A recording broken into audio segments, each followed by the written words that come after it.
নমস্কার বন্ধুরা, আর এস গল্পকথায় আপনাদের সবাইকে স্বাগত। আশা করি আপনারা সবাই সুস্থ আছেন।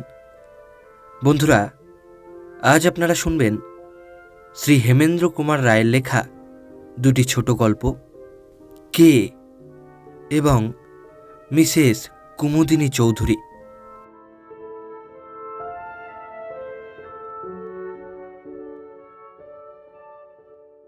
এখন শুনবেন প্রথম গল্প, কে।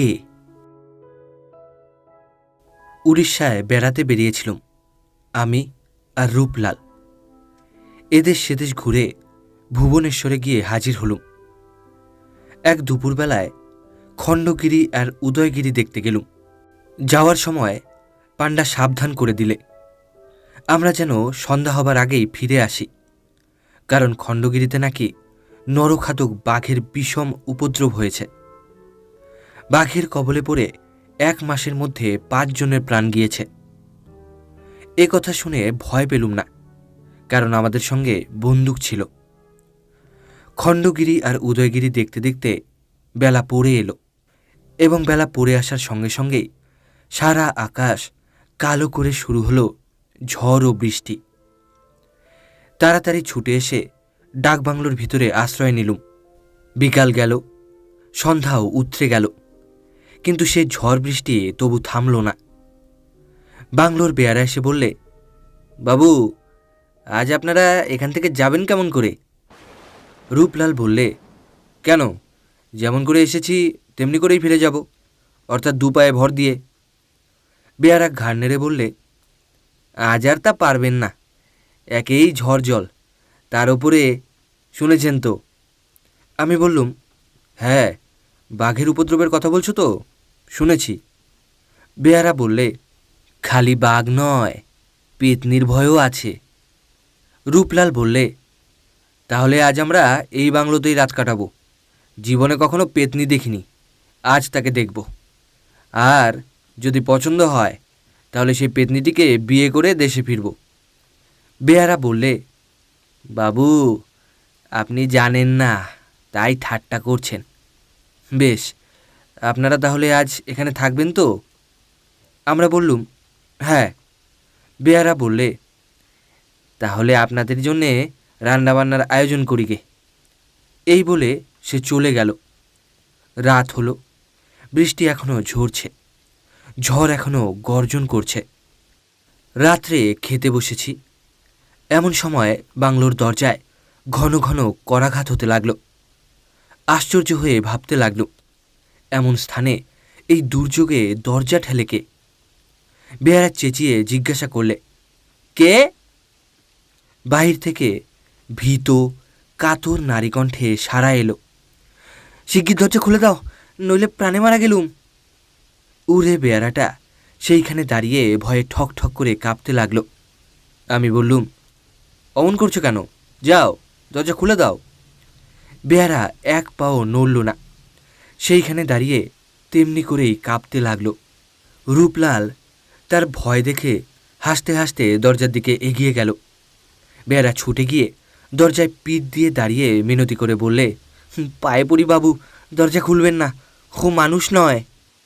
রূপলাল বললে, বলেছি তো আমি পেতনি বিয়ে করতে চাই, ও মানুষ না হলেই আমি বেশি খুশি হব। বাহির থেকে আবার আর্তস্বরে শোনা গেল, বাঘ বাঘ, রক্ষা করো, রক্ষা করো। রূপলাল আর বাধা মানলে না। বেয়ারাকে 1 ধাক্কায় সরিয়ে দিয়ে এক টানে সে দরজার খিলটা খুলে দিলে। একটা ঝোড়ো হাওয়ার সঙ্গে দরজা ঠেলে তাড়াতাড়ি ভিতরে প্রবেশ করলে একটি স্ত্রী মূর্তি। তাকে ভালো করে দেখবার আগেই বাতাসের ঝাপটে ঘরের আলোটা গেল নিবে। বেয়ারাটা হাউমাউ করে চেঁচিয়ে কেঁদে উঠল। সেই অন্ধকার রাত্রি, সেই ঝড় বৃষ্টির হুলস্থুল, সেই পার্বত্য অরণ্যের ঘন ঘন দীর্ঘশ্বাস, সেই অভাবিত ও অজানা নারী মূর্তির আকস্মিক আবির্ভাব, এবং আলোকহীন ঘরের ভিতরে বেয়ারার সেই ক্রন্দন স্বর, এই সমস্ত মিলে চারদিকে কেমন একটা ছমছমে অস্বাভাবিক ভাব সৃষ্টি করলে। আমি ব্যস্ত হয়ে বললুম, রূপলাল, শিগগির দরজাটা বন্ধ করো, আমি আবার আলোটা জ্বেলে নিই। রূপলাল দরজায় খিল তুলে দিলে। আমি আলোটা জ্বাললুম। কৌতূহলী চোখে ফিরে দেখলুম ঘরের কোণে দাঁড়িয়ে একটি অসীম রূপসী মেয়ে ভয়ে ঠক ঠক করে কাঁপছে। তার এলোমেলো চুলগুলো এলিয়ে মুখ, কাঁধ ও বুকের ওপরে এসে পড়েছে এবং তার সর্বাঙ্গ বৃষ্টির জলে ভিজে গেছে। মেয়েটির বয়স হবে 18 কি 19। ঘরের আরেক দিকে মেঝের ওপর উবু হয়ে বসে 2 হাতে মুখ ঢেকে উড়ে বেয়ারাটা তখনও ফুপিয়ে ফুপিয়ে কাঁদছিল। মেয়েটি প্রথমেই আশ্চর্যভাবে জিজ্ঞাসা করলে, ও লোকটি অমন করে কাঁদছে কেন? রূপলাল হাসতে হাসতে বললে, ওর ধারণা আপনি একটি নিখুঁত পেতনি। মেয়েটি চমকে উঠল। তারপর মুখের ওপর থেকে চুলের গোছা সরিয়ে দিয়ে বললে, আমায় কি পেতনির মতো দেখতে? কিন্তু সে কথা থাক, বড় বিপদ থেকেই আপনারা আমায় উদ্ধার করলেন। তার বিপদের ইতিহাস হচ্ছে এই, সে খণ্ডগিরি দেখতে এসেছে, কিন্তু হঠাৎ ঝড় বৃষ্টি আসাতে এতক্ষণ সে একটা গুহার ভিতরে ঢুকে আত্মরক্ষা করছিল। হয়তো সেই গুহার ভিতরেই সে রাতটা কাটিয়ে দিত, কিন্তু গুহার খুব কাছেই বাঘের ভীষণ গর্জন শুনে প্রাণের ভয়ে সে এখানে পালিয়ে এসেছে। রূপলাল নিজের সিল্কের চাদরখানা খুলে মেয়েটির হাতে দিয়ে বললে, আপনার কাপড় চোপড় সব ভিজে গেছে, পাশের ঘরে গিয়ে ভিজে কাপড় ছেড়ে আপাতত এই চাদরখানা ব্যবহার করতে পারেন। কিন্তু আজ রাতে খাবেন কি? আমাদের তো খাওয়া দাওয়া হয়ে গেছে। মেয়েটি পাশের ঘরে যেতে যেতে বললে, এক রাত না খেলে কেউ মরে না। আমি ও রূপলাল আলোর শিখাটা খুব কমিয়ে দিয়ে শুয়ে পড়লুম। বন্দুকটাকে শুয়ে রাখলুম ঠিক আমাদের মাঝে। শুয়ে শুয়ে শুনতে লাগলুম বন জঙ্গলের ওপরে, পাহাড়ের ওপরে বৃষ্টিবালার অশ্রান্ত নৃত্য নূপুর ধ্বনি। রূপলাল আমার কানের কাছে মুখ এনে বললে, আচ্ছা ভাই, ওই মেয়েটির ইতিহাস কি তোমার কাছে একটু উদ্ভট বলে মনে হলো না? আমি বললুম, কেন? রূপলাল বললে, ও মেয়েটি কে? ওর কি কোনো অভিভাবক নেই? অত বড় মেয়েকে কেউ কি একলা এই বিদেশে ছেড়ে দেয়? ওর মাথায় সিঁদুর নেই, গায়েও একখানা গয়না নেই, ওর সবই যেন কেমন রহস্যময়। আমি পাশ ফিরে শুয়ে বললুম, ওইসব বাজে কথা ভেবে তুমি মাথা গরম করতে থাকো, ততক্ষণে আমি এক ঘুম ঘুমিয়ে নিই। আমার যখন বেশ তন্দ্রা আসছে তখন শুনলুম রূপলাল আপন মনে বলছে, অমন সুন্দরী মেয়ে, কিন্তু তার চোখ দুটো কি তীক্ষ্ণ! ওর চোখ দুটো যেন ওর নিজের চোখ নয়, যেন কোনো হিংস্র জন্তুর চোখ। কতক্ষণ ঘুমিয়েছিলুম জানি না। হঠাৎ কি একটা অস্বস্তির ভাব নিয়ে আমি ধর্মর করে জেগে উঠলুম। তারপর চোখ খুলেই যে দৃশ্য দেখলুম সারা জীবনে কোনো দিন তা ভুলতে পারবো না। এ ঘর থেকে পাশের ঘরে যাবার দরজার দিকে পিছন করে মাটির ওপরে স্থিরভাবে বসে আছে প্রকাণ্ড একটা বাঘ। আমার বুকের গতি হঠাৎ যেন থেমে গেল। অত্যন্ত আড়ষ্টভাবে স্তম্ভিত নেত্রে বাঘটার দিকে তাকিয়ে রইলুম। সেও তাকিয়ে রইল আমার দিকে। এইভাবে কিছুক্ষণ কেটে গেল। ইতিমধ্যে অল্পে অল্পে হাত সরিয়ে পাশের বন্দুকটা আমি চেপে ধরলুম। বাঘটা আস্তে আস্তে উঠে দাঁড়ালো। তারপর হঠাৎ হেঁট হয়ে পড়ল লাফ মারবার জন্যে। চোখের নিমেষে আমিও বন্দুকটা নিয়ে উঠে বসলুম এবং তাকে লক্ষ্য করে গুলি ছুড়লুম। একটা উল্টো ডিগবাজি খেয়ে বাঘটা পাশের ঘরে গিয়ে পড়ে অন্ধকারে মিলিয়ে গেল। সঙ্গে সঙ্গে স্ত্রী কণ্ঠে বারবার ভীষণ আর্তনাদ, দরাম করে একটা দরজা খোলার শব্দ, দ্রুত পদধ্বনি, তারপরে সব আবার স্তব্ধ। বন্দুক হাতে করে অভিভূতের মতো বিছানার উপরে বসে রইলুম। রূপলাল জেগে বিছানার ওপর থেকে নিচে লাফিয়ে পড়ে উদ্ভ্রান্তের মতো বলে উঠল, কে চাচ্ছিল এমন করে? বন্দুক ছুলে কেন? আমি বললুম, বাঘ, বাঘ এখন ও ঘরে গিয়ে ঢুকেছে। সেই মেয়েটি চিৎকার করছে। সর্বনাশ, বাঘ বোধ হয় তাকেই ধরেছে। বলতে বলতে বেগে রূপলাল পাশের ঘরে গিয়ে ঢুকল। আমিও বন্দুক আর লণ্ঠনটা নিয়ে তার সঙ্গে ছুটলুম। পাশের ঘরে কেউ নেই, খালি একটা খোলা দরজা দিয়ে হু হু করে জোলো হাওয়া আসছে। রূপলাল বেদনা বেদীর্ণ স্বরে বললে, আর কোনো আশা নেই। অভাগী শেষটা সেই বাঘের কবলে গিয়ে পড়ল। কিন্তু বাঘ এখানে এলো কেমন করে? রূপলালের কথার কোনো জবাব দিলুম না। আমি তখন আর একটা ব্যাপার সবিস্ময়ে লক্ষ্য করছিলাম। ঘরের ভিতর থেকে একটা একটানা রক্তের রেখা বাহিরের দিকে সোজা চলে গিয়েছে। পরে পরে একখানা করে রক্তাক্ত পায়ের ছাপ, মানুষের পা। সবিস্ময়ে বললুম, দেখো রূপলাল, দেখো, কি আশ্চর্য ব্যাপার। রূপলাল অনেকক্ষণ সেই দিকে তাকিয়ে আড়ষ্ট হয়ে দাঁড়িয়ে রইল। তারপর থেমে থেমে ধীরে ধীরে বললে, এ তো রক্ত, কিন্তু একটাও বাঘের পায়ের দাগ নেই কেন? এই পায়ের দাগগুলো দেখলে মনে হয় যেন কোনো মানুষের একখানা পা আহত হয়েছে, আর সেই আহত পায়ের রক্ত ছড়াতে ছড়াতে সে এ ঘর থেকে হেঁটে বাইরে বেরিয়ে গিয়েছে। বাঘ যদি সে মেয়েটিকে ধরে নিয়ে যেত, তাহলে তাকে মুখে করে টেনে হিঁচড়ে নিয়ে যেত, আর তাহলে এখানে কখনোই এমন পায়ের ছাপ পড়তো না। সেই রক্তের দাগ ধরে আমরা বাইরে বেরিয়ে গেলুম। এবারে দেখলুম কাদার উপর দিয়ে একজোড়া মানুষের পায়ের ছাপ বরাবর বনের দিকে চলে গিয়েছে। রূপলাল মাথা নেড়ে বললে, তুমি ঘুমের ঘরে স্বপ্ন দেখেছ নিশ্চয়। সেই মেয়েটি আবার পালিয়েছে, বাঘটা কিছুই এখানে আসেনি। আমি দৃঢ় স্বরে বললুম, আমি নিজের চোখে বাঘ দেখেছি, নিজের হাতে গুলি করেছি, আর সে নিশ্চয় আহত হয়েছে। রূপলাল বললে, তোমার গুলি খেয়ে বাকি পাখি হয়ে ডানা মেলে আকাশে উড়ে গেল? দরজার সামনে এই কাদামাটি, কিন্তু এখানে বাঘের পায়ের দাগ কোথায়? ঘরের ভিতরে মেয়েটি ছিল, কেবল সেই যে বেরিয়ে গেছে তার স্পষ্ট চিহ্ন কাদার উপরে রয়েছে। কোনো বাঘ ঘর থেকে বেরোয়নি। আমার বোধ হয় তোমার গুলিতে সেই মেয়েটি আহত হয়ে পালিয়ে গেছে। হঠাৎ একটা বিচিত্র সম্ভাবনা আমার মাথার ভিতরে জেগে উঠল। তাড়াতাড়ি রূপলালকে টানতে টানতে আবার ঘরের ভিতরে এনে সজোরে দরজাটা বন্ধ করে দিয়ে সভয়ে আমি বললুম, রূপলাল, রূপলাল, পৃথিবীর সব দেশের লোকেরই একটা বিশ্বাস আছে, কোনো কোনো বাঘ নাকি আসলে বাঘ নয়। রূপলাল, আজ রাত্রে যে স্ত্রীলোকটা এখানে এসেছিল, সে কে? গুলি করলুম বাঘকে, চিৎকার করলে একটা স্ত্রীলোক। এর মানে কি? সে কে? সে কে? রূপলাল অবাক হয়ে আমার মুখের পানে তাকিয়ে রইল। অনেকক্ষণ পরে সে বললে, তুমি কি বলতে চাও তাহলে ওই উড়ে বেড়াটার কথাই সত্যি?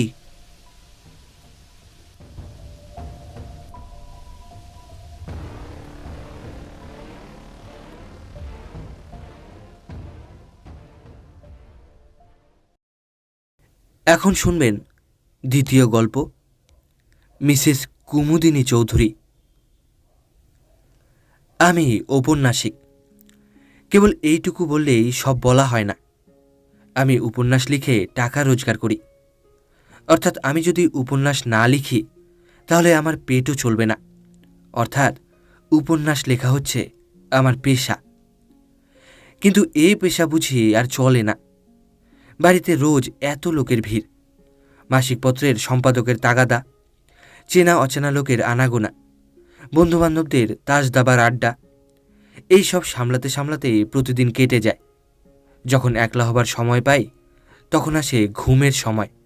কাজেই কিছুদিনের জন্যে কলকাতা ছাড়তে হলো। স্থির করলুম অন্তত একখানা উপন্যাস না লিখে আর কলকাতায় ফিরব না। বিদেশে নিশ্চয়ই বাসায় এত চেনা অচেনা লোকের ভিড় হবে না। সিধে চলে গেলুম ঝাঝা জংশনে। একখানি ছোটোখাটো বাংলো ভাড়া নিলুম। সকালে ও বিকালে বেরিয়ে বেড়াই। দুপুর ও সন্ধ্যাবেলাটা কেটে যায় উপন্যাস লেখায়। ভিড়ের ভয়ে বিদেশে পালিয়ে এলেও মানুষের সঙ্গ বিনা মানুষের প্রাণ বাঁচে না। ঝাঁঝায় এসেও ৩-৪ জন লোকের সঙ্গে আমার অল্প বিস্তর ঘনিষ্ঠতা হলো। একজন হচ্ছেন মিসেস কুমুদিনী চৌধুরী।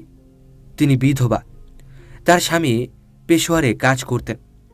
স্বামীর মৃত্যুর পর থেকে তিনি ঝাঁঝায় এসে বাস করছেন।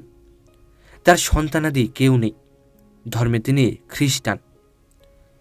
আমার আরেকজন নতুন বন্ধুর নাম অমূল্যবাবু। এই ভদ্রলোকের বয়স হবে বছর 50। কলকাতার কোনো কলেজে প্রফেসরি করতেন। এখন অবকাশ নিয়ে এইখানে বসেই লেখাপড়া নিয়ে দিন কাটিয়ে দেন। অমূল্যবাবু পরলোক তত্ত্ব নিয়ে সারা জীবনে যথেষ্ট আলোচনা করেছেন। মৃত্যুর পরে জীবের কী অবস্থা হয় তার মুখে সর্বদাই সে কথা শুনতে পাওয়া যায়। এখানকার রেলের ডাক্তার গোবিন্দবাবুর সঙ্গেও আলাপ হলো। তিনি খুব সাদাসিধে ভালো মানুষ লোক এবং সন্ধ্যা হলেই ভূতের ভয়ে কাতর হয়ে পড়েন। সূর্যাস্তের পর তিনি প্রাণান্তেও অমূল্যবাবুর বাড়ির চৌখাট মারাতে রাজি হন না, কারণ পাছে তাকে কাছে পেয়ে অমূল্যবাবু 2-4টে পরলোকের কাহিনী শুনিয়ে দেন। সেদিন সন্ধ্যার কিছু আগে আমি অমূল্যবাবুর সঙ্গে বসে বসে গল্প করছিলাম। কথা হচ্ছিল পৃথিবীতে সত্যই পিশাচের অস্তিত্ব আছে কি না। অমূল্যবাবুর বিশ্বাস পৃথিবীতে সেকালেও পিশাচ ছিল, একালেও আছে। আমি জিজ্ঞাসা করলুম, পিশাচ কাকে বলে? অমূল্যবাবু বললেন, প্রেতাত্মাদের আমাদের মতো দেহ নেই, এ কথা তুমি জানো। দেহ না থাকলেও দুষ্ট প্রেতাত্মাদের আকাঙ্ক্ষা প্রায় প্রবল হয়ে থাকে, কিন্তু দেহের অভাবে তারা সেই আকাঙ্ক্ষা মেটাতে পারে না। তাই অনেক সময় দুষ্ট প্রেতাত্মারা মানুষের অরক্ষিত মৃতদেহের ভিতরে গিয়ে আশ্রয় নেয়। তখন সেই মরা মানুষ জ্যান্ত হয়ে উঠে জীবিত মানুষদের ধরে রক্ত শোষণ করে। এই জীবন্ত মৃতদেহগুলোই পিশাচ নামে খ্যাত। অমূল্যবাবু এমন দৃঢ় বিশ্বাসের সঙ্গে কথাগুলি বললেন যে আমার গায়ে কাঁটা দিয়ে উঠল। আমি বললুম, প্রায়ই শুনতে পাই অমুক লোক রক্ত স্বল্পতা রোগে মারা গিয়েছে। আপনি কি বলতে চান যে পিশাচরাই তাদের মৃত্যুর কারণ? অমূল্যবাবু বললেন, অনেক সময় হতেও পারে, অনেক সময় নাও হতে পারে। ঠিক এই সময়ই মিসেস কুমুদিনী অমূল্যবাবুর বাইরের ঘরে এসে ঢুকলেন। ঢুকেই তিনি হাসতে হাসতে বললেন, কিসের গল্প হচ্ছে? আমি বললুম, অমূল্যবাবু আমাকে ভয় দেখাবার চেষ্টা করছেন। কুমুদিনী একখানা চেয়ারের ওপর বসে পড়ে বললেন, হো, ভূতের গল্প বুঝি? বেশ বেশ, ভূতের গল্প শুনে ভয় পেতে আমি ভালোবাসি। অমূল্যবাবু, আমাকে একটা ভয়ানক ভূতের গল্প বলুন না। অমূল্যবাবু বললেন, ভয়ানক ভূত কাকে বলে আমি তো জানি না, তবে আজ আমি পিশাচের গল্প করছিলুম বটে। কুমুদিনী খানিকক্ষণ নীরবে অমূল্যবাবুর মুখের পানে তাকিয়ে রইলেন। তারপর ধীরে ধীরে বললেন, আচ্ছা অমূল্যবাবু, পিশাচের কথা সত্যি আপনি বিশ্বাস করেন কি? অমূল্যবাবু গম্ভীর স্বরে বললেন, সত্যি বিশ্বাস করি। খালি তাই নয়, আমার ধারণা সম্প্রতি এই ঝাঁঝাতেই বোধহয় পিশাচের উপদ্রব শুরু হয়েছে। আমি সচমকে অমূল্যবাবুর মুখের দিকে মুখ তুলে তাকালুম। কুমুদিনেরও মুখ ভয়ে ম্লান হয়ে গেল, কিন্তু সে ভাবটা সামলে নিয়ে তিনি বললেন, আপনার এমন গাঁজাখুরি ধারণার কারণ কি শুনি? অমূল্যবাবু স্থিরভাবেই বললেন, সম্প্রতি এখানে রক্ত স্বল্পতা রোগে মৃত্যুর হার বড় বেড়ে উঠেছে। এর কোনো যুক্তিসঙ্গত কারণ খুঁজে পাওয়া যায় না। কুমুদিনী উচ্চস্বরে হাসতে হাসতে উঠে দাঁড়িয়ে বললেন, বেশ তো অমূল্যবাবু, আপনি একটা পিশাচকে বন্দি করবার চেষ্টা করুন না। অমূল্যবাবু শুষ্ক স্বরে বললেন, সেই চেষ্টাই করব। ভূত না মানলেও ভূতের ভয় যে ছাড়ে না, অমূল্যবাবুর ওখান থেকে সেদিন আস্তে আস্তে সে প্রমাণটা ভালো করেই পেলুম। সন্ধ্যার অন্ধকারের ভিতর দিয়ে ফিরতে ফিরতে প্রত্যেক আনাচে কানাচে মনে হতে লাগল যেন সত্য সত্যই কোনো জীবন্ত মৃতদেহ আমার দিকে লক্ষ্য স্থির করে নীরবে দাঁড়িয়ে আছে। অমূল্যবাবু প্রতিদিন সকালে আমার বাসায় এসে চা পান করতেন। সেদিন সকালেও বাংলোর বারান্দায় বসে আমরা দুজনে চা পান করছি। এমন সময় দেখলুম সামনের পথ দিয়ে ডাক্তার গোবিন্দবাবু কোথায় যাচ্ছেন। আমি চেঁচিয়ে তাকে এক পেয়ালা চা পান করবার জন্য আহ্বান করলুম। গোবিন্দবাবু কাছে এসে বললেন, চা পান করতে আমি রাজি আছি, কিন্তু ভায়া শিগগির, আমার একটুও দেরি করবার সময় নেই। আমি বললুম, কেন, আপনারা তো তাড়াতাড়ি কিসের? গোবিন্দবাবু বললেন, মিসেস কুমুদিনী চৌধুরীর মালির ছেলের ভারী অসুখ, বোধহয় বাঁচবে না। জিজ্ঞাসা করলুম, কি অসুখ? গোবিন্দবাবু বললেন, রক্ত স্বল্পতা, অর্থাৎ অ্যানিমিয়া। অমূল্যবাবু চা পান করতে করতে হঠাৎ পেয়ালাটা টেবিলের উপর নামিয়ে রেখে বললেন, ডাক্তার, ঝাঁঝা এত অ্যানিমিয়ার বাড়াবাড়ির কারণ কি বলতে পারো? গোবিন্দবাবু বললেন, না, কিন্তু এই রোগের এতটা বাড়াবাড়ি দেখে আমি অত্যন্ত আশ্চর্য হয়ে গেছি। অমূল্যবাবু চেয়ার ছেড়ে উঠে দাঁড়িয়ে বললেন, মিসেস কুমুদিনী চৌধুরীর মালির ছেলেকে আমি জানি। তার নাম গদাধর। সে রোজ আমাকে ফুল দিয়ে যায়। 3 দিন আগেও তাকে আমি দেখেছি। জোয়ান সমত্ব ছেলে। আর তুমি বলছো ডাক্তার, এরই মধ্যে তার অবস্থা খারাপ হয়ে পড়েছে। অ্যানিমিয়া রোগে এত তাড়াতাড়ি কারোর অবস্থা খারাপ হয় না। চলো ডাক্তার, তোমার সঙ্গে আমরাও গিয়ে গদাধরকে একবার দেখে আসি। আমার বাংলো থেকে মিসেস চৌধুরীর বাংলোয় যেতে 4-5 মিনিটের বেশি সময় লাগে না। মিসেস চৌধুরীর বাগানের এক কোণে মালির ঘর। আমরা সকলে গিয়ে সেখানে উপস্থিত হলুম। ঘরের ভিতরে একপাশে বুড়ো মালি মাথায় হাত দিয়ে ম্লান মুখে বসে আছে। গদাধর শুয়ে আছে একখানা চৌকির ওপরে।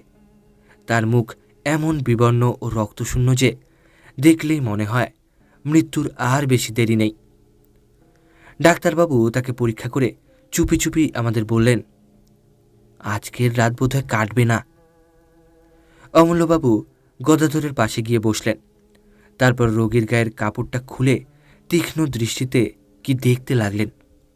খানিকক্ষণ পরে গদাধরের গলা ও বুকের মাঝখানে একটা জায়গার দিকে অঙ্গুলি নির্দেশ করে বললেন, ডাক্তার, এটা কিসের দাগ?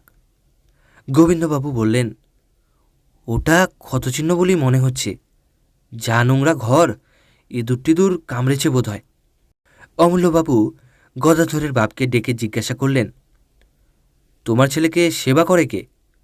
বুড়ো মালি বললে, বাবু, গিন্নিমা, অর্থাৎ মিসেস চৌধুরী। গিন্নিমা গদাধরকে বড় ভালোবাসেন, ঠিক নিজের ছেলের মতন। ওকে দেখাশুনো করেন তিনি। ওর জন্যে দিনে তার বিশ্রাম নেই, রাতে তার ঘুম নেই। অমূল্যবাবু উঠে দাঁড়িয়ে দৃঢ়স্বরে বললেন, রোগীর ভালো রকম যত্নসেবা হচ্ছে না। গদাধরকে আমি আমার বাড়িতে নিয়ে যাব। ডাক্তার, তোমার রেলের 2-4 জন কুলিকে ডাকো। গদাধরকে তারা এখনই আমার বাড়িতে নিয়ে চলুক। আমার বিশ্বাস, একে আমি নিশ্চয় বাঁচাতে পারব। অমূল্যবাবুর এই অদ্ভুত বিশ্বাসের কারণ কি আমরা বুঝতে পারলুম না। রোগ হয়েছে রোগীর দেহে, এই বাড়ি থেকে ও বাড়ি নিয়ে গেলে তার কি উপকার হতে পারে? যাক, কথা মতোই কাজ করা হলো। গদাধরকে যখন বাগানের ভিতর দিয়ে নিয়ে যাওয়া হচ্ছে, সেই সময় মিসেস কুমুদিনী তার বাংলোর বারান্দায় দাঁড়িয়েছিলেন।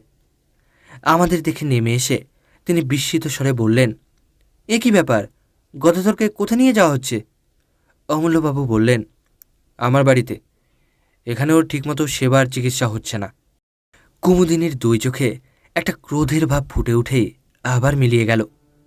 ধীরে ধীরে তিনি বললেন, বেশ, আপনারা যা ভালো বোঝেন করুন। গদাধর আরাম হলে আমার চেয়ে খুশি আর কেউ হবে না। সেদিন সন্ধ্যার পর থেকে মুষলধারে বৃষ্টি নামল। গাছপালার আর্তনাদ ও মেঘের গর্জনের সঙ্গে সঙ্গে পাহাড়ের ওপর থেকে হুড় হুড় করে বৃষ্টিধারা নেমে আসার শব্দ শুনতে শুনতে আমি ঘুমিয়ে পড়লুম। অনেক রাতে আচম্বিতে আমার ঘুম ভেঙে গেল। অন্ধকারে ধর্মরিয়ে বিছানার ওপর উঠে বসে মনে হলো জানলার সারসির ওপরে বাইরে থেকে কে যেন ঠক ঠক করে আওয়াজ করছে। প্রথমটা ভাবলুম আমারই মনের ভুল। বাইরে তখনও সমান্তরে বৃষ্টি ঝরছে, বাজ ডাকছে ও ঝড় হৈ হৈ করছে। এমন দুর্যোগে সারসির ওপরে করাঘাত করতে আসবে কে? হয়তো ঝোড়ো হাওয়া ঘরের ভিতরে ঢুকতে চায়। আবার বিছানার ওপরে শুয়ে পড়লুম, কিন্তু সঙ্গে সঙ্গে তখনই সারসির ওপরে আবার শব্দ হলো, ঠক ঠক ঠক, ঠক ঠক ঠক, ঠক ঠক ঠক। সবিস্ময়ে বিছানার ওপর থেকে লাফিয়ে পড়লুম। আর তো কোনোই সন্দেহ নেই, কে এলো? এই বন জঙ্গল পাহাড়ের দেশে এই ঝড় বৃষ্টি অন্ধকারে কে আমার ঘরের ভিতর ঢুকতে চায়? অজানা বিদেশে বলে শোবার বালিশের তলায় রোজই একটা টর্চ রেখে দিতুম। টপ করে টর্চটা তুলে নিয়ে জেলে জানলার উপরে আলোটা ফেললুম। সেই তীব্র আলোকে দেখলুম বদ্ধ সারসির ওপরে 2 হাত ও মুখ রেখে দাঁড়িয়ে আছে এক অদ্ভুত মূর্তি। ঝোড়ো হাওয়ায় রাশি রাশি কালো কালো লম্বা চুল এসে তার সারা মুখখানাকে আচ্ছন্ন করে ফেলেছে, এবং সেই চুলের ফাঁকে ফাঁকে আগুনের মতন দপদপ করে জ্বলছে তার 2 বিস্ফারিত চক্ষু। পর মুহূর্তে মুখখানা আলোক রেখার ভিতর থেকে সাত করে সরে গেল। এ কি দুঃস্বপ্ন! ভয়ে মুষড়ে আলো নিভিয়ে বিছানার উপরে কাঁপতে কাঁপতে বসে পড়লুম। আতঙ্কে সারা রাত আর ঘুম হলো না। কেবলই মনে হতে লাগলো সারসির কাজ ভেঙে ওই বুঝি এক অমানসিক মূর্তি ঘরের ভিতরে হুড়মুড় করে ঢুকে পড়ে। জানলা দিয়ে সকালের আলো ঘরের ভিতরে এসে পড়েছে, কিন্তু তখনও আমি জড় ভরতের মতো বিছানার ওপরে আড়ষ্ট হয়ে বসে আছি। এমন সময় বাইরে থেকে শুনলুম আমার নাম ধরে ডাকছেন অমূল্যবাবু। আশ্বস্তির নিঃশ্বাস ফেলে তাড়াতাড়ি উঠে দরজা খুলে দিলুম। অমূল্যবাবু ঘরের ভিতরে এলেন। আমি জিজ্ঞাসা করলুম, এত ভোরে আপনি যে? গদাধরের অসুখ বেড়েছে নাকি? অমূল্যবাবু বিছানার উপর উঠে বসে হাসি মুখে বললেন, অসুখ বেড়েছে কি, এই অল্প সময়ে গদাধর প্রায় সেরে উঠেছে। আমি সবিস্ময়ে বললুম, বলেন কি, কি করে সারল? অমূল্যবাবু বললেন, গদাধরের কোনো অসুখ তো হয়নি, সে পড়েছিল পিশাচের পাল্লায়। চেষ্টা করেও আমি হাসি থামাতে পারলুম না। কৌতুক ভরে বললুম, আপনি কি চারিদিকেই এখন পিশাচের স্বপ্ন দেখছেন? অমূল্যবাবু অটলভাবেই বললেন, তোমার যা ইচ্ছা হয় বলো, আমি কোনোই প্রতিবাদ করব না। গদাধর কেন বেঁচেছে জানো? কাল দিনরাত তার শিয়রে বসে আমি পাহারা দিয়েছি বলে কারুকে তার ত্রিসীমানায় আসতে দিইনি। কাল রাতে আবার কেউ যদি তার রক্ত শোষণ করত, তাহলে আজ আর তাকে জীবিত দেখতে পেতে না। আমি সবিস্ময়ে বললুম, রক্ত শোষণ? অমূল্যবাবু, কি আপনি বলছেন? কে তার রক্ত শোষণ করত? অমূল্যবাবু কিছুক্ষণ স্তব্ধ হয়ে রইলেন। তারপর ধীরে ধীরে বললেন, তোমার ও কথার কোনো জবাব আগে আমি দেব না। কাল রাতে আমি স্বচক্ষে কি দেখেছি তোমার কাছে আগে সেই কথাই বলতে চাই। তুমি জানো আমার বাড়ি দোতলা। গদাধরকে আমি দোতলার ঘরেই শুইয়ে রেখেছিলাম। পাহারা দেবার জন্যে তার পাশে বসে কাল সারা রাত আমি কাটিয়ে দিয়েছি। কালকের রাতের ঝড় বৃষ্টির কথা তুমিও টের পেয়েছো বোধ হয়। মাঝরাত্রে ঝড় বৃষ্টির বেগ অত্যন্ত বেড়ে ওঠে। সেই সময় বই পড়তে পড়তে হঠাৎ আমি মুখ তুলে দেখি জানলার ঠিক বাইরেই একটা স্ত্রী মূর্তি দাঁড়িয়ে রয়েছে। দোতলার ঘর, মাটি থেকে সেই জানলাটা অন্তত 20 ফুট উঁচু। সেখানে কোনো স্বাভাবিক মানুষের মূর্তির আবির্ভাব যে সম্ভবপর নয়, একথা তুমি বুঝতেই পারছ। আমি অবাক হয়ে তার দিকে খানিকক্ষণ তাকিয়ে রইলুম। ঘরের আলো তার মুখের উপরে গিয়ে পড়েছিল। তাকে দেখে আমি চিনতে পারলুম। কে সে? কিছু আন্দাজ করতে পারো? আমি হতভম্বের মতো ঘাড় নেড়ে জানালুম, না। অমূল্যবাবু বললেন, সেই মূর্তি হচ্ছে মিসেস কুমুদিনী চৌধুরীর। কুমুদিনী খুব হাসি মুখে আমার দিকে তাকিয়েছিলেন। আমি তাকে দেখেই উঠে দাঁড়ালুম। তারপর সারসি খুলে খড়খড়ির পাল্লা দুটো বন্ধ করে দিলুম সজোরে। আমাকে বাধা দেবার জন্যে মূর্তিটা তাড়াতাড়ি হাত বাড়িয়ে এগিয়ে এলো, কিন্তু বাধা দিতে পারলে না। আমার মনে হলো জানলা বন্ধ করবার সময় তার ডান হাতখানা পাল্লার তলায় পড়ে চেপটে গেল। তারপরেও জানলার উপরে আরও কয়েকবার করাঘাতের শব্দ শুনতে পেলুম, কিন্তু সেদিকে আমি আর ভ্রুক্ষেপও করলুম না। এখন বলো, আমার কথা পাগলের গল্প বলে মনে হচ্ছে? আমি রুদ্ধশ্বাসে বলে উঠলুম, অমূল্যবাবু, অমূল্যবাবু, আপনি কি বলছেন? মিসেস কুমুদিনী চৌধুরী? অমূল্যবাবু বাধা দিয়ে বললেন, শোনো, টেলিগ্রামে আমি আর এক খবর আনিয়েছি। পেশোয়ারে মিসেস কুমুদিনী চৌধুরীর স্বামী মারা যান অ্যানিমিয়া রোগে। আর মিসেস কুমুদিনী চৌধুরীও তার মৃত্যুর 15 দিন আগে দেহত্যাগ করেছেন। আমার সর্বশরীর কেমন ধারা করতে লাগলো। টেবিলের একটা কোণ ধরে তাড়াতাড়ি চেয়ারের উপরে বসে পড়লুম। অনেকক্ষণ পরে নিজেকে সামলে নিয়ে অমূল্যবাবুর কাছে আমিও কাল রাত্রে যা দেখেছি সেই ঘটনাটা খুলে বললুম। অমূল্যবাবু কি বলতে যাচ্ছিলেন, কিন্তু হঠাৎ দরজার দিকে তাকিয়ে থেমে গেলেন। ফিরে দেখলুম বাংলোর সিঁড়ি দিয়ে বারান্দায় এসে উঠলেন মিসেস কুমুদিনী চৌধুরী। তাকে দেখেই সর্বপ্রথমে আমার চোখ পড়ল তার ডান হাতের দিকে। তার ডান হাতে ব্যান্ডেজ বাঁধা। কুমুদিনীও আস্তে আস্তে অমূল্যবাবুকে আমার ঘরে দেখেই থমকে দাঁড়িয়ে পড়লেন। তার মুখে চোখে এমন একটা অমানসিক বিশ্রীভাব জেগে উঠল যা কোনোদিনও কোনো মানুষেরই মুখে আমি লক্ষ্য করিনি। তারপরেই দিকবিদিক জ্ঞান হারিয়ে তীরের মতন তিনি বারান্দার ওপর থেকে নেমে গেলেন এবং সেই রকম বেগেই সামনের দিকে ছুটে চললেন। আমি দ্রুত পদে এগিয়ে গিয়ে চেঁচিয়ে উঠলুম, মিসেস চৌধুরী সাবধান, ট্রেন ট্রেন! কিন্তু আমার মুখের কথা মুখেই রইল। আমার বাংলোর সামনে দিয়ে যে রেলপথ চলে গেছে, কুমুদিনী তার উপরে গিয়ে দাঁড়াতে না দাঁড়াতেই একখানা ইঞ্জিন হুড়মুড় করে একেবারে তার দেহের ওপর এসে পড়ল। ভয়ে আমি 2 চোখ বুজে ফেললুম। সঙ্গে সঙ্গে শুনলুম তীক্ষ্ণ এক মর্মভেদী আর্তনাদ। তারপরেই সব স্তব্ধ। খানিকক্ষণ আচ্ছন্নের মতন দাঁড়িয়ে রইলুম। আমার চারিদিকে পৃথিবী যেন ঘুরতে লাগল এবং সেই অবস্থাতেই শুনলুম অমূল্যবাবু বলছেন, স্থির হও ভাই, স্থির হও। ট্রেনে যে চাপা পড়ল ও কোনো মানুষের দেহ নয়, ও হচ্ছে কোনো পিশাচের আশ্রিত দেহ। ঝাঝার গোরস্থানে মিসেস কুমুদিনী চৌধুরীর দেহ কবর দেওয়া হলো। তারপর মাসখানেক কেটে গেল। এই ভীষণ ঘটনার ছাপ আমাদেরও মনের ওপর থেকে ধীরে ধীরে অস্পষ্ট হয়ে আসতে লাগল। কিন্তু এই ঘটনার সঙ্গে জড়িত একটা বিষয় সম্বন্ধে এখনও আমাদের মনের দ্বাধা ঘুচল না। ঝাঁঝায় রক্ত স্বল্পতা রোগের বাড়াবাড়ি এখনও কমল না কেন, তাই নিয়ে প্রায়ই আমাদের মধ্যে আলোচনা হয়। অমূল্যবাবু পর্যন্ত ধাঁধায় পড়ে গেছেন। তিনিও মাঝে মাঝে আশ্চর্য হয়ে বলেন, তাই তো হে, রক্ত স্বল্পতা রোগটা এখানে সংক্রামক হয়ে দাঁড়ালো নাকি?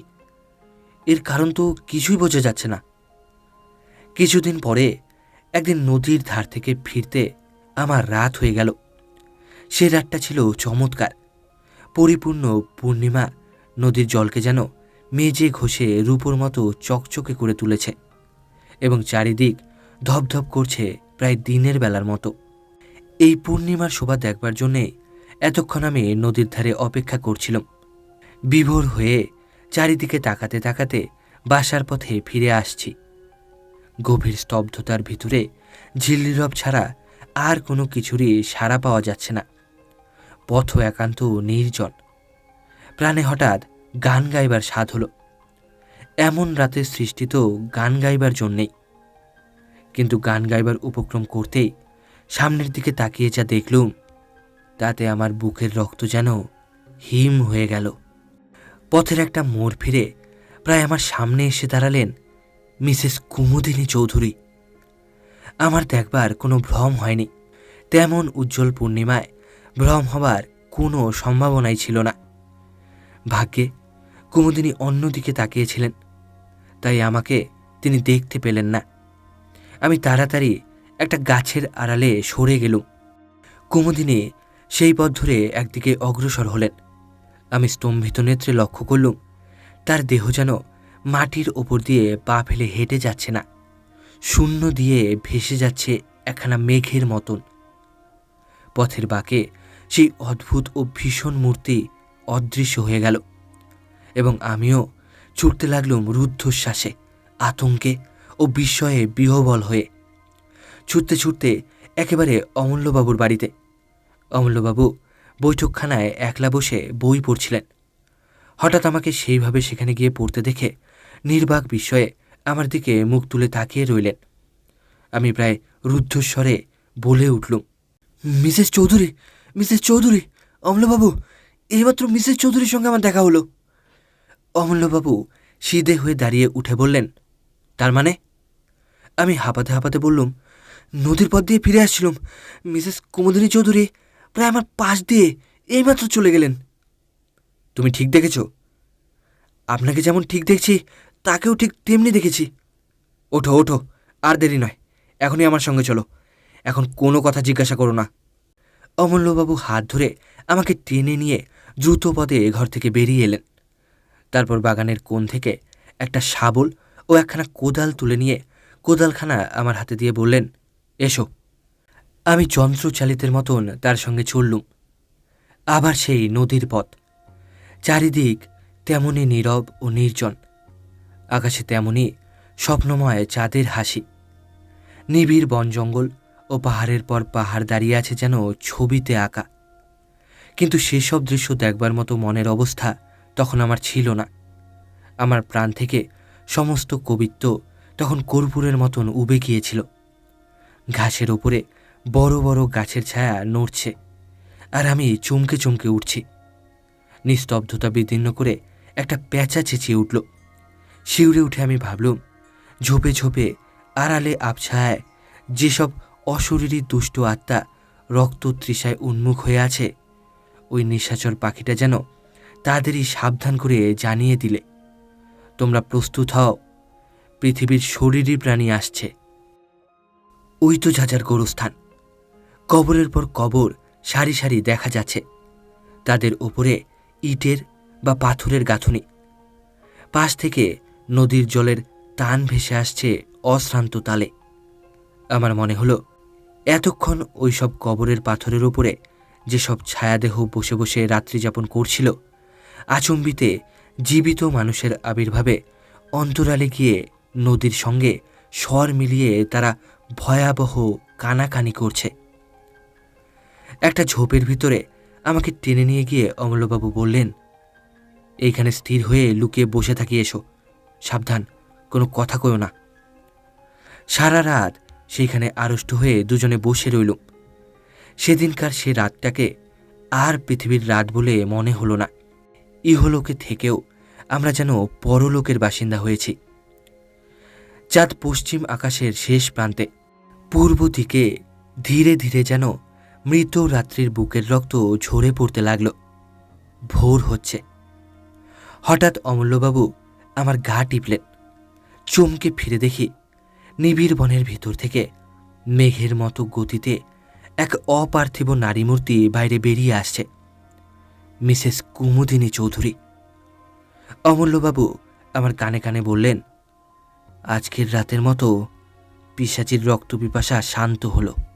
মিসেস চৌধুরীর দেহ ধীরে ধীরে গোরস্থানের ভিতরে গিয়ে ঢুকল।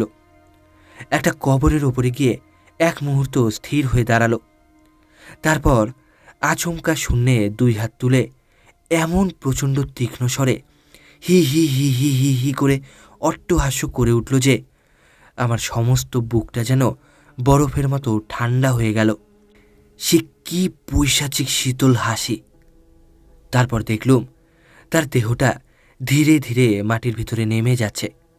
খানিক পরেই সে একেবারেই অদৃশ্য হয়ে গেল।